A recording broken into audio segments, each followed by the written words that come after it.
wrap-up with Raven Monday on 1230 The Buzz. Wake up, Mr. Webb! Mr. Webb! Mr. Webb! Yeah. 12:30 a.m. The Buzz of Cincinnati, your talk station. You are listening to the wrap-up with Raven Monday. I'm so excited. Oh, I'm so excited because I have in the studio with me Miss Yvette, our Simpson Esquire MBA. Not our Simpson Esquire MBA. That's the government name plus. Because got the title suffixes and everything. Absolutely, the title is absolutely important. I love that I have you here. You're literally my first interview. Oh my God, I'm so You're excited. my first interview. I love when that happens. Oh my goodness. I went to your book signing last Saturday and I was obsessed. It was probably one of the best ways I have ever spent a Saturday in a very long time. Oh my goodness. It was special though. I feel like it was, even for me, it was a special one. Like there was just some magic. Sometimes the right people, the right energy. It was so intimate. It felt special to me too. You could tell that everybody who was there had love and respect for you, but also really wanted to hear you speak. Yeah. And that was something that jumped out about it. It was a very loving environment. Everybody really wanted to celebrate you. Aww. And I just loved seeing it because I'm very big on celebrating blackness. Yeah. But also black women are my favorite. Well, and how can we not be? Yeah, we're amazing. Yeah. And seeing a black woman from Cincinnati, from where I'm from, doing it, and all of your accomplishments and the different ways that you've pivoted was very inspiring to me. And I wanted to ask you, because I in the beginning of the book you talk about being a little girl and knowing I want to be a lawyer and going after it and going through all that schooling. I don't know how you did it. Have mercy on me, Lord, every single day. But going through that whole process of becoming a lawyer, and then you get there and 4 years later you're like, I don't know if this is it. How do you find the courage to pivot in those moments? I was talking to somebody about this last night. I fundamentally believe that you get one chance to do this thing. And I don't think I ever believed that you had to do it a certain way. Mm-hmm. I knew there was a way that everybody else had done it, and I tried it that way. Yeah. I was like, oh, I'm going to go to law school, and then I'm going to be a lawyer, and then I'm going to be a judge. And even the first day I became a lawyer, my dad was like, so when are you going to be a judge? And I'm like, I'm just a lawyer today. So there was this path, but then when I realized it wasn't working, then it didn't make sense to stay. And so that began this whole thing about, which is a big part of the book, we all have the power to decide. Mm-hmm. And if it's not working, to change. Or if it is working, to do something on top of that. Yeah. And there's been this freedom that comes from deciding that you're not going to do it the way everyone else is going to do it. Was it hard and disappointing? Yeah. I mean, had worked hard to become a lawyer. It wasn't fulfilling. I was making the most money that not only I had ever made, but anybody I knew had ever made. And people said that's success, right? Yeah. So just keep doing that. Benefits, you're on a career path, you're successful, everything you've ever wanted. And then you wake up one day and you're like, this isn't enough. Yeah. And I think for me, it was okay, I want to get to whatever enough is. And then I had the courage to do it. And I think part of it is because I grew up with nothing. And I think when you start with nothing, you're like, okay, I can do nothing. Yeah. I've done that. Yeah. So then let me just try it. And maybe there's something great out there. And if I go back and I start over, I've done that before. So for me, I've just been on this journey, and that's what I talk about, pursuing this thing called fulfillment and helping other people get there. And it won't look like everything else. And I continue to, what I call, just cutely defend myself when folks are like, okay, how many things are you doing now? And it's that question, what do you do for a living? Well, 1, 2, 3, 4, 5, 6, 7. Yeah. Because everybody thinks that you're supposed to do a thing. Yeah. And I'm just saying that's just not true for me. That I'm going to do all the things that bring me joy, that are my purpose. That may shift. It doesn't have to make sense to anybody else but me. I appreciate that because I Right. think for myself, I have struggled with that. I was kind of the quote unquote gifted kid in the family. They had all these giant expectations for me, and because of some of the things that I dealt with my mental health, I felt as though I wasn't meeting the potential that other people saw in me, and so I limited myself in turn. Okay. I was too scared to pursue things because I felt like, well, I got all these other struggles and things that I'm dealing with. I don't know if the dreams that other people have for me are achievable. How could I even begin to fathom my own dreams? Yeah. And so when I kind of had to sit down with myself and think about what it is that I wanted to do, it was very hard to kind of piece that together because all I really had was other people's expectations to go off of. Right. And we talked about that. Yeah. We talked about how other people's expectations of you limit you and can sometimes cause more stress than not. Absolutely. And giving yourself permission to be the person that you are in this moment. We talked about how you, as you are in this moment, are exactly who you're supposed to be, and just giving yourself freedom to be that person in that moment. Because it's exactly true. Yeah. And then we're trying to chase something that's not us, and we talk about that 4-letter word, that F word. Yes. The F word, fear. Fear never created a thing. Yeah. Right? It never created. It only destroys. Yeah. And it can paralyze us. It can cause us to be frozen in time. And so we just have to, I say I'm fearless, not fearless. I fear less. Yeah. And I know it, I see it, I own it, and then I try my best to work through that fear of people's expectations of I'm so talented and gifted, I should be doing more. Yeah. But the reality is God has a purpose for you and a plan for you. And that belongs to you. Yeah. And it has to come in its time. Like I was on a track to be a partner, to be a judge, to be these things. And I was like, that's cute. I don't want to do that no more. Yeah. Like, can you imagine? My dad, I talked about my dad working machine shop for years. He made maybe $25,000, $30,000 a year. And he's like, who walks away from a 6-figure job after working so hard to get that job? We just had a whole debate about that. Yeah. And typical black dad, like, okay, you got success. What are you doing? Yeah. And it just didn't work. It's hard to redefine success for yourself when people have already told you what that looks like.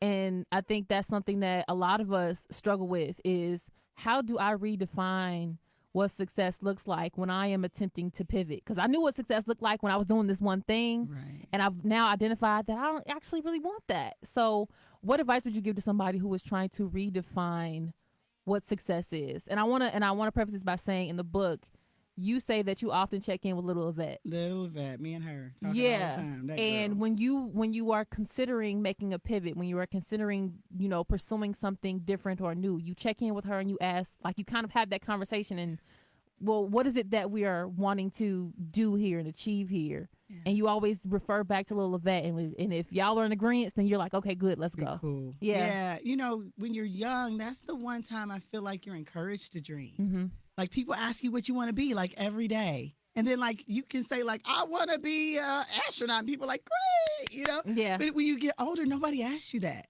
They ask you how you're going to make a living. How much money are you going to make? What does success look like? I think the dreaming is the important part. Like I think we need to all get back to that young dreaming. But then even when we get older, like I wanted to be a lawyer. I knew that at 8. But I had distorted that somewhere to be what other people thought that. So lawyers are successful. Lawyers make a lot of money. Lawyers become judges. And I got that path and I was like, wait a minute, that's not making me feel great. So I go back to little Yvette and she's like, you missed the whole point. Like, girl, you were all off. Like, we wanted to be a lawyer because we wanted to change the world. And so you got to get back to the motivation. Because it's not just about the thing. It's about what is the reason for the thing. And I thought Yvette wanted to be a lawyer because it was something else. And what she reminded me was that I was in a space where I was seeing a lot of injustice. I was seeing a lot of things that I didn't like. And somehow my little 8-year-old brain said a lawyer would be somebody who could fix that. And that is how I became that, how I desired to become that. And I forgot that somewhere along the way. Yeah. And it wasn't until I went to Africa, I told that story, that I realized, like, I want to be in a place to really make a difference for people. And I could do that in the law, but I wasn't doing that in the law. Yeah. I was doing fulfilling work. I was in corporate law. I was making great money, but I needed to also be doing something that made a difference. Yeah. And I realized that the law was not the way I was going to do that. Now, I'm glad, of course, everything happens for a reason. We talk about the universe conspiring in the book, how the universe conspires to get you to the place that you're supposed to be, even when you're trying to run away from it. It's going to get you there. It's going to snatch you. It's going to get you. Thank goodness. And I eventually did get to the place, right, where, okay, now I'm making a difference. And I'm still a lawyer, right? I still work at a law firm. But in my best self, I'm in the place where I'm helping people become what they're supposed to become, where I'm really making a difference in the lives of people.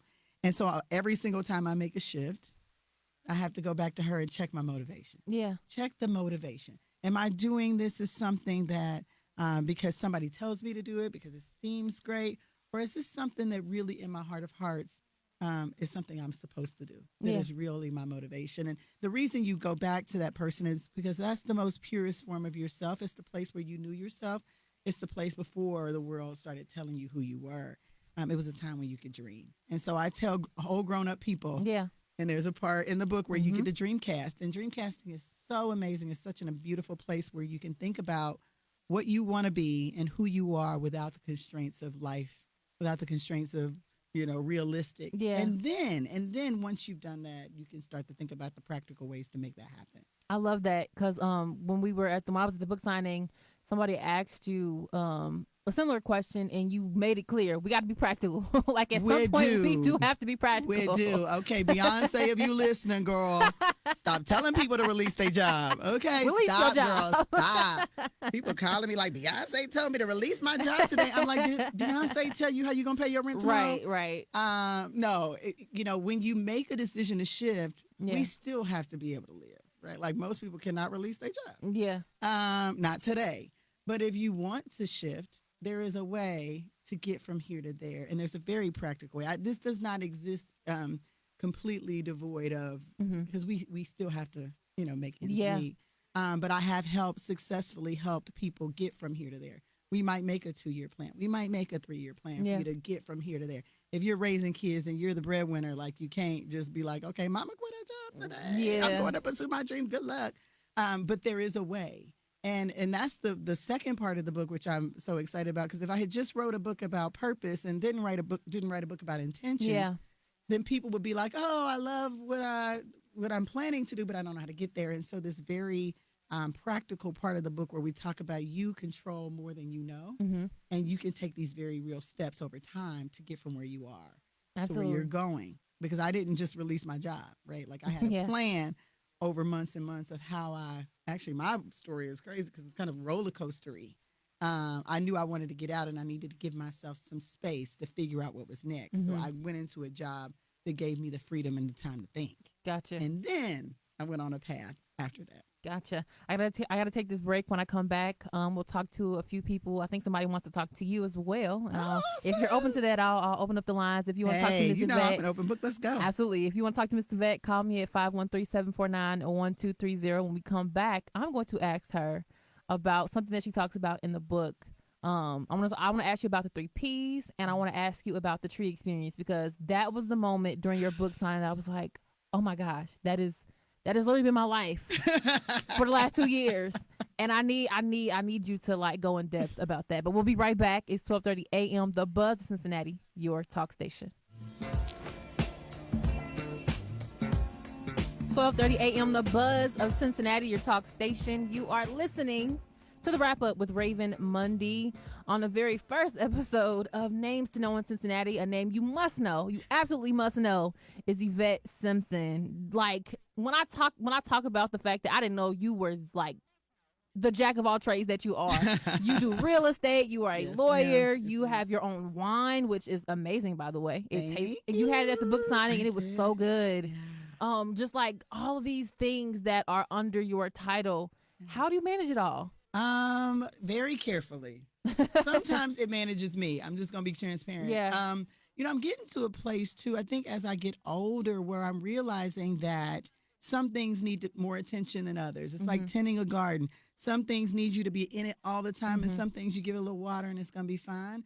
This year, my word of the year was launch, and there were some things I was holding on to, like the book, like this wine thing that I was holding and was kind of like not ready to release. And I decided, my editor for the book was like, birth the baby, Yvette, birth the baby, because she's from Nashville. And I was like, I just need to make one more. She goes, birth the baby. And so this year was about releasing and launching some things that I had been holding. And now that I've done that, next year will be about the refinement of it. So yeah, it didn't, you got to give yourself grace to release things when they're not perfect. And then just know that over time, you're going to cultivate it and it's going to come out the way it's supposed to. And that was really hard for me because over time, I've become a bit of a perfectionist. Yeah. I realized the book wasn't going to be perfect. I realized it was going to have to be what it was. The wine, the same way. There wasn't going to be a perfect time to do it. But I've just given myself enough grace. And that's been the word I've been giving myself this year to say, Yvette, it's not perfect. But you're going to release it, and then you're going to give it just enough. And so there are days when I am a realtor and a lawyer and a winemaker and an author, and that can be a little overwhelming. Yeah. I love the days when, like, I'm a lawyer today, Yeah. and that's all I'm doing. But it can be hectic if you're doing all the things together. So what I'm trying to do as much as I can is, like, create those spaces where I have this mind space to be able to create now. Now I'm writing. So I'm writing Open Windows, the next book now. And so I need space to just be able to write. I need space to be able to think and be creative. And then there are days when I'm just like taking meetings, responding to emails, and then I don't know who I am in any moment. Yesterday, I was all the things. And I just like, when I sat down, I was like, woo. Today, I'm probably just going to be a girl. Yeah. I'm just going to be out in these streets and have some fun and support some people and maybe drink a little wine with some people. Yeah. So, it doesn't always, and that's the hardest part, I think, about living this life of reinvention or doing multiple things, is that it doesn't look like a 9 to 5. It doesn't always look so structured. Right. And you've got to give yourself enough grace to know that, like, it's not going to always. When we did the first launch of the wine sold out event at Beth Fuel Collective, and like the banner came late, and I was like, what? And like literally we were putting the banner up as people were walking in the door, and I was like, this is not an Yvette Simpson production. What is happening? And it was like, this is what it is. It's just going to be a little messy today. And people were helping me put balloons up. And then when everybody got there, it was an amazing event. And nobody cared about the fact that the banner was going up at the time that people were walking in the door. So I had to release, I think my relationship with perfection, because it doesn't exist anyway. It's a fallacy. And say, you know what, we're going to get it done. And then next year, I'm really looking for the grace of being able to figure out how it all grows. Because you're a gardener, and like, it doesn't grow if you don't grow it. Giving each thing the amount of attention that it needs to grow in the right season. So that's what I'm going to focus on next year. I'm excited about that. I love that. I love that you said that, I love that she said birth the baby. Birth the baby, Yvette. Because Amy, she would kill me if she heard me with this accent.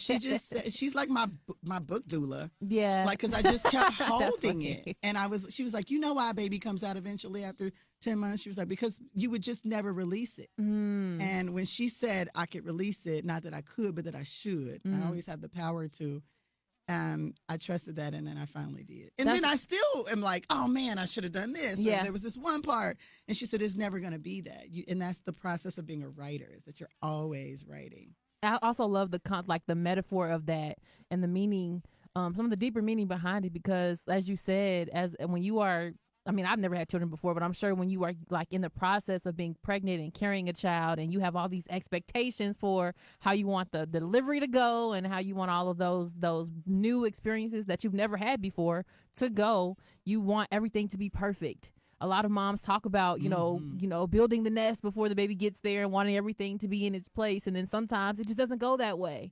And you have to have the courage to kind of step out on some faith and just launch. It doesn't have to be perfect when you do it, but just to launch it. That's something that I struggle with for quite some time. Like, even with this new series, I was like, I don't know if I'm ready yet. I'm scared. I don't know.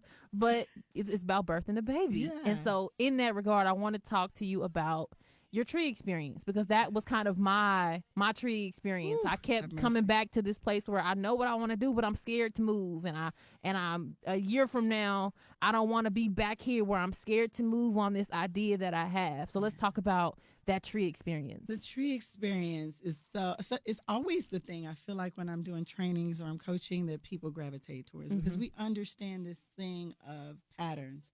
So the tree experience is about breaking through old patterns, which is such an important part of the purpose journey.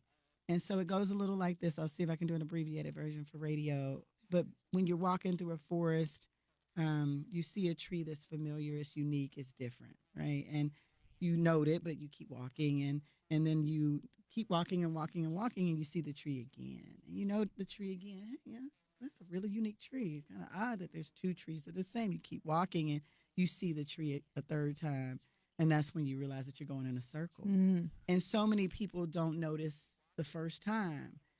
And then by the time you get that third time, that's when that habit and that pattern is really cemented, and it's really hard to change it. So what we tell people is, when you see the tree the second time, that's a sign that you're walking in a circle, and what you're supposed to do is go the other way.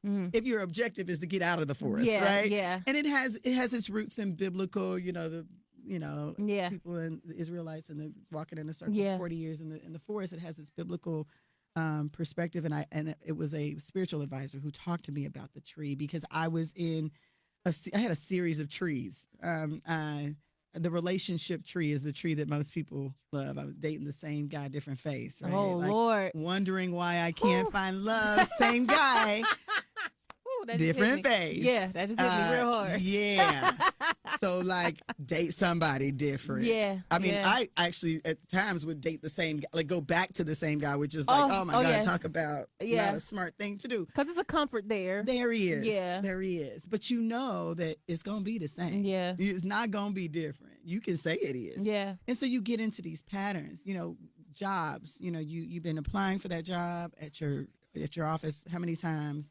Same disappointment. And so it's really just about noting when patterns exist and making sure we make different choices.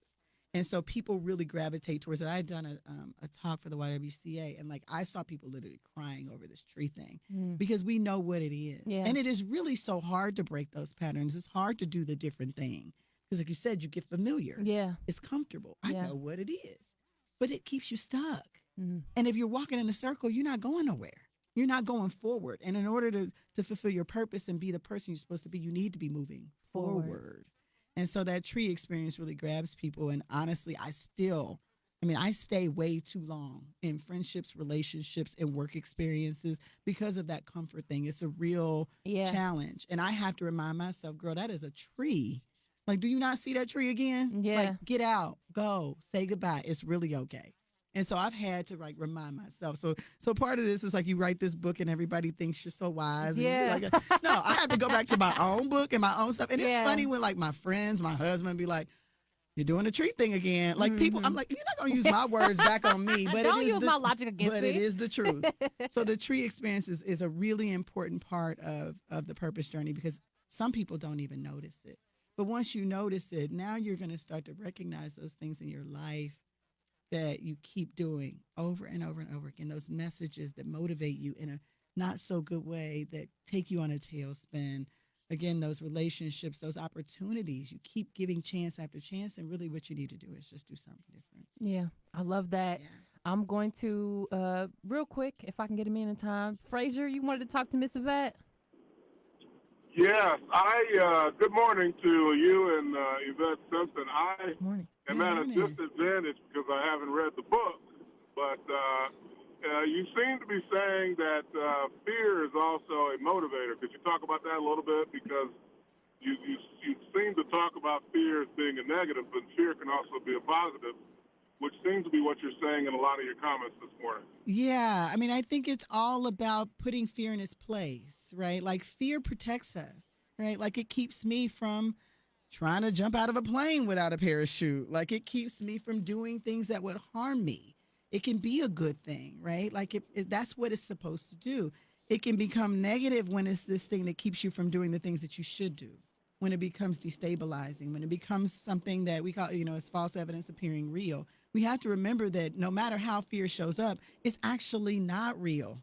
And that when we make it real, when we make it something that holds us, then it can hurt us. So yeah, I remember my grandmother used to tell me I was always that kid, not surprising. I want to touch the hot stove. And it wasn't until my grandmother let me touch it that I stopped touching it, right? And so now I know it's hot, right? So it's one of those things where we have to realize that like fear can protect us, but it also can hurt us. And we have to fear less because it keeps us from doing the very real things that we're supposed to do. So that's about the relationship with fear. And I say fear never created a thing. It only destroys. Worry is a wasted emotion. It also does not create a single thing. Yeah. And so it has to be put in its place. So that's what we talk about fear, is like really making sure that the things that we allow fear to do are not keeping us, they're keeping us safe, but they're not keeping us from our future and our potential. Well, I have one more question or comment. Sure. Earlier you talked about corporate law. I guess you don't practice corporate law much anymore. A little bit. You talked about how you were not fulfilled in some way. Yeah. And I'm wondering if you have thought about using your skill as a lawyer to make societal change. For example, Robert Newman is a white lawyer who is taking up the mantle of trying to get the tax abatement issue changed. Mm-hmm. He's representing mostly poor and lower middle class black neighborhoods in Cincinnati. I mean, are those the kind of issues that you think you could you can use your expertise as a lawyer to help make societal change, or how do you view that? I still work at a law firm, Ulmer and Byrne. I'm the director of diversity there, so I help our firm recruit, retain diverse attorneys. I really love bringing up new young attorneys who are interested in doing the work. I do still advise companies, clients from time to time. I get to work on. The good thing is I get the freedom to work on what I want to work on, and I don't have to work on what I don't. But I use my skill of a lawyer like as a problem solver in so many ways. I chair a couple boards and do a lot of community work still. And having a lawyer in that capacity can be really helpful. I don't have a desire to do cases or be a litigator anymore. Most of my work is advising. I know that, I have many purposes, and the one that is near and dear to me is helping people become and do the thing that they're supposed to do, use their power to change the world. And I get to do that with young lawyers. And for me, that is the best thing. Is helping advise these amazing new lawyers who are going to change the world.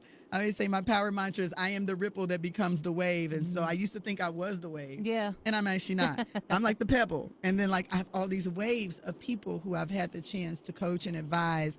And they're going to do the things that you're talking about in the world. And I very much feel a part of that and led by that. But yeah, I do a little advising here and there, but I don't think, I'm supposed to be Johnny Cochran or my brother, what's his name, who does, I love him to death, who does all of the cases. Ben Crump. Yeah, Ben Crump, my brother, my frat brother, who is doing all this great work. So I think that's what God has me on now. I always remain open to where God might take me. We talk in the book about the universe conspiring to move you to a new place, and I will stand on the X wherever he has me. But in this season, that's not really my desire. Okay, well, I hope God puts you in a position to advise Robert Newman or to advise some young lawyer to help him tackle this case, because now it's going to trial. Interesting. City refuses to negotiate, and so looks like this tax evasion issue is going to trial. So. All right, Mr. Frazier, I appreciate your call today. Yep.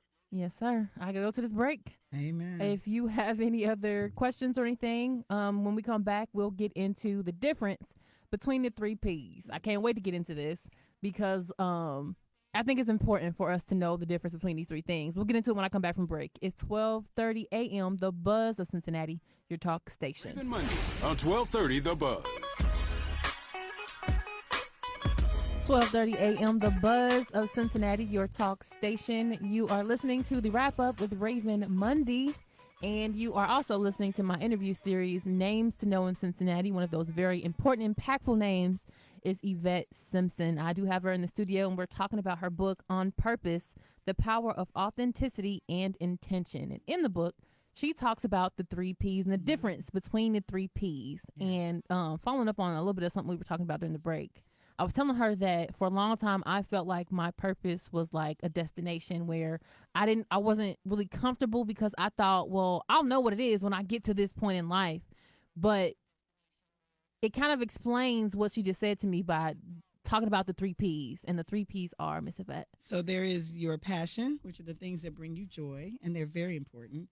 There is your purpose, which is the thing that you are supposed to do in the world, the thing that brings you fulfillment, your role in the world at any given time, where you're supposed to be. We talk about standing on the X.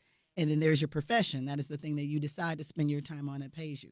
And so people will sometimes confuse those, right? Sometimes they can be the same thing. There are people whose passion is their profession. There are people whose purpose is their profession. There are people who are doing 3 totally different things. And there was, in my story, a time when my profession was not my purpose and was not my passion. And that's when you feel disaligned, right? Because you're doing this thing, you're making a living. Yeah. It doesn't bring you joy. It isn't the thing that brings you fulfillment. It's not the thing you're to do in that moment in the world.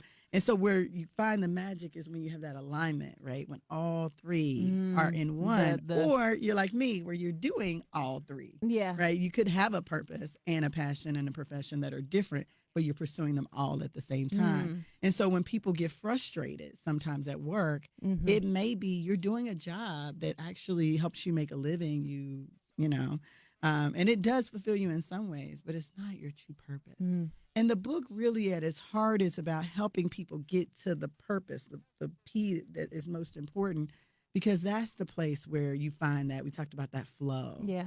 We all have a place, I believe, where we're supposed to be at any given time. We call that the X. And there are people who are supposed to meet you there at that point, and their destiny is tied to yours. And so we spend our lives encircling, moving around, and then we get to that place, which is our purpose at that moment. And I believe that is where we have true balance. The world is in balance. You are in balance. I talk about we chase more. We want more. We need more in the world. We need more of this. We need more We of live in that. a world of excess. And what we don't need is more. What we need is people in position doing the thing that only they can do. And we're out of alignment because somebody who needs to be right here is over here doing this thing for whatever reason. And we need to get them back where they're supposed to be. It's like a Rubik's Cube I often talk about. You know, like when a Rubik's Cube is imperfect, you got all these squares and we're all in the box. But then what the magic and the beauty of when everybody's where they're supposed to be, there's a perfection there. I hate the word perfection, but there's a balance there, we'll say. And I think the world is out of balance because we have people not in position. But if we can all get in position, we'll realize the world has everything it needs. We don't need one more thing. And in fact, we can't have more than what the world can give us, right? Like there is a box, which is our world. And we're looking outside it, trying to find more. And what we have is right here. And it is enough. Yeah. It is absolutely enough when we get in line. And there's a magic place. And I was telling you during one of the breaks, when I'm in a spot like Saturday, like last Saturday at Joseph Beth, I know that I'm supposed to be right there, right then to meet people who needed to hear that word today. Yeah. And that is when I feel fulfilled. I'm like joy. Like you don't need a drug at that point. Like I'm on a high at that point. Yeah. I feel fulfilled. And then the world is in balance to me. So I know that feels deep, but that's really the anchor of the book. It's not just about this personal journey. It's about the fact that the world needs you as you where you're supposed to be. And when you're not there, then we're missing a vital part of our world. And so I want people to get in position, one, because I want them to feel this fulfillment, but I also want the world to have what it needs. If I'm off here chasing to try to be Beyonce, the world's missing Yvette where she is. We already got Beyonce. Let her be her, doing her purpose. And I can be Yvette doing my purpose. Raven can be doing what she's supposed to do, which I feel very much in this moment a part of your destiny. I think we're both standing on our X's in this very moment. Yes, ma'am. And that can change over time, too. Like we don't all stay in one place. Just as the world turns, we turn, too. Yeah. And I think some people get stuck. They don't move. And God's saying, okay, that was cute. You did that at that time. Now I need you over here. I need you to move here. And we talk in the book about the universe pulling you, conspiring, bringing people into your path. That confirmation that we feel that we're supposed to be somewhere else, that pull, that opportunity, and we ignore it until eventually God's like, okay, I'm going to snatch you now. Yeah. You don't want to be snatched by God. Yeah. That's a whole totally different word. Oh, yeah. So, yeah, that's the difference. And I think I have passions. Wine is certainly my passion that I pursue relentlessly because it brings me so much joy. Yeah. My purpose is this work. My profession is many things. How I earn a living is many things. I love that you said that either they could all one and the three be the same, or you could be doing all three of those things at the same time. You can. Because I think a lot of people, when they pursue purpose, or at least this is what I found in myself. In my pursuit of my purpose, I have,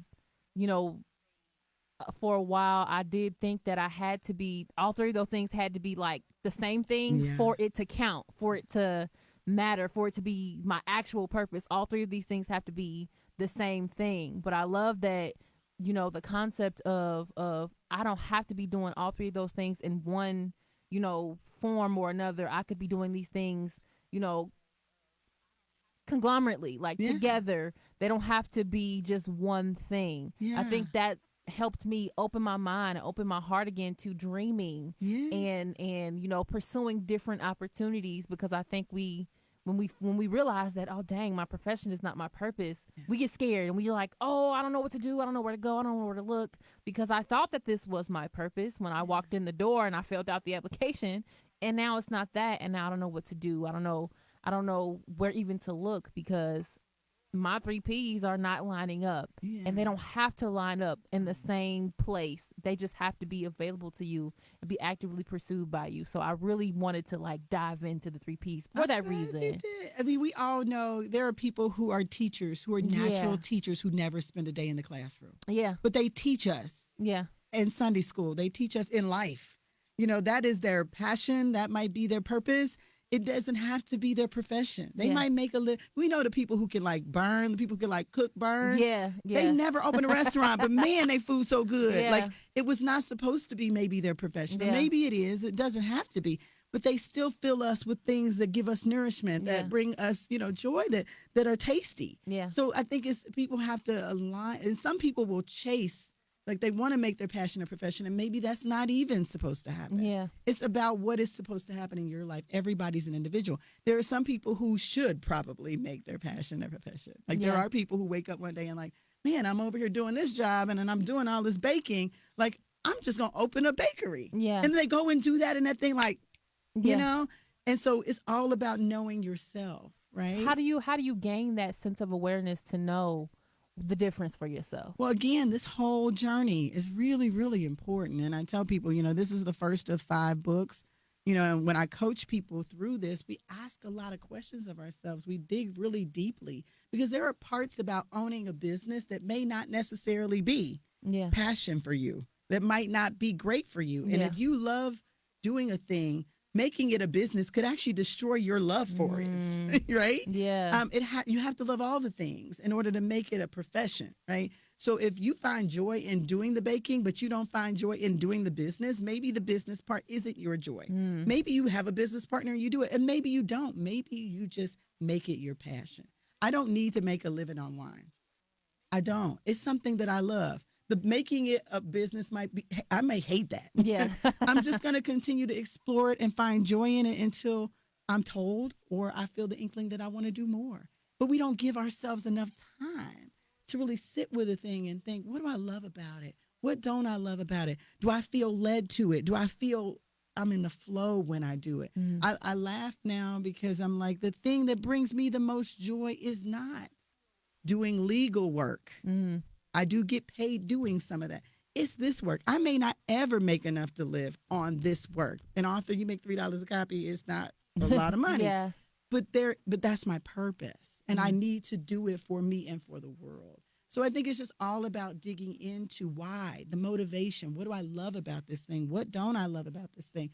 And giving yourself also permission for it not to be a thing. We force people into a thing all the time. That girl can sing. She need to be a singer.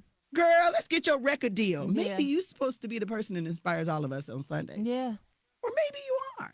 But don't do it because you think you're supposed to. Do it because you feel like it's something that you're meant to do. And those are 2 very different things. I thank you so much for that. I got to go to this break. I think I got one more person who wanted to talk to you. Time is flying. It's flying. But I got one more person on the queue who wanted to talk to you before you get out of here, before I get out of here because I'm over at 11. Oh, right. Oh, my goodness. But we'll be right back to talk to Ms. Yvette Simpson and her book, about her book, On Purpose, The Power of Authenticity and Intention. I'll be right back. It's 12:30 a.m. The Buzz of Cincinnati, your talk station. Cincinnati, your talk station. You're listening to the Wrap Up with Raven Monday.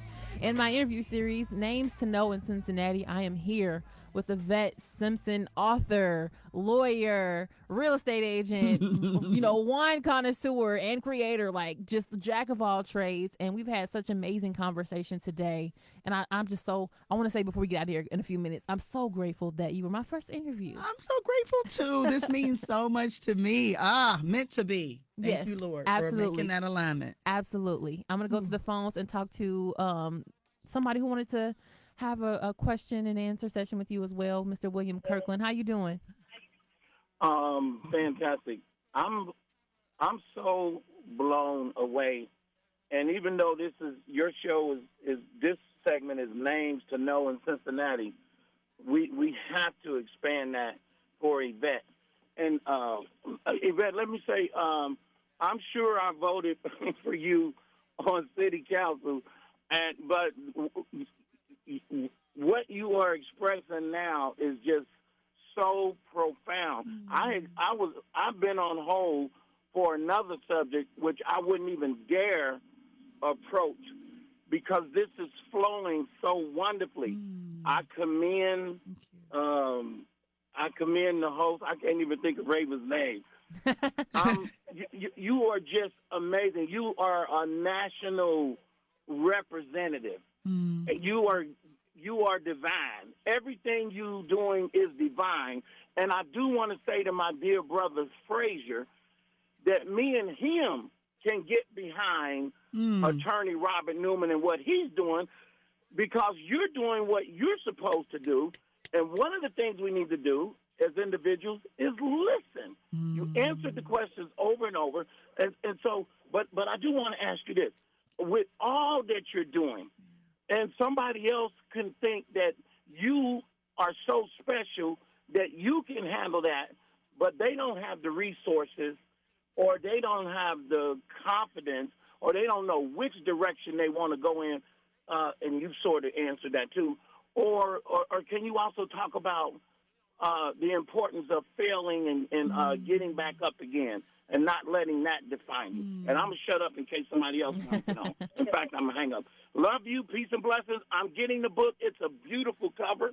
You might want to tell us who that graphic artist was as well. Because peace and blessings. Thank you. And I love you back, brother. Thank you for that. First of all, gratitude, love for all those words of encouragement. I don't think people know how much it means to hear people say those words. I'm sitting here overcome, about to have a whole moment. So I just appreciate all that love for me. It means so much. And so thank you.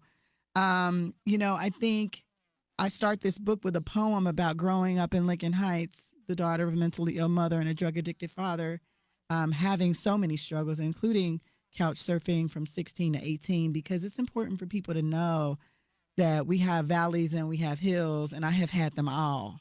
And the lowlights that don't show up on the bio are what made me. I want people to know that no matter where you start, that's not where you'll finish. And anybody and everybody can be and will be as great as they're supposed to be, because God ordained it, and it's just what it's supposed to be. And I believe that wholeheartedly. I am so much of what I would call them failures, mistakes, obstacles, and, we talk about the mayor's race and being an elected official here. The book I'm writing now, the second book, is Open Windows. There's a part of the book we talk about when God closes a door, he opens a window. Mm-hmm. And when God closed the door on my leadership here, I was in a place for a while. I didn't know. I thought I had missed God, because I thought that was what he wanted for me. Mm-hmm. And he said, turn around. And on the other side of every single room where there is a door, there is a window. And he opened that window, and that led me down a path that I had never imagined. And so I think the word for people is, when the door closes, let it close. Mm-hmm. Turn around and go find that window, honey. That window, baby, will take you places you never dreamed before. And my bishop, when I was sitting in church every Sunday with my head down, overwhelmed, God, where did I miss you? What is next? He said, you wanted the city, and God wanted to give you the nation. And I said, what? I'm sorry, say what? And he said, you wanted the city, but God wanted to give you the nation. And it wasn't long after that, the position at DFA came and ABC came. And I would have never, ever had that opportunity had he not closed the door here.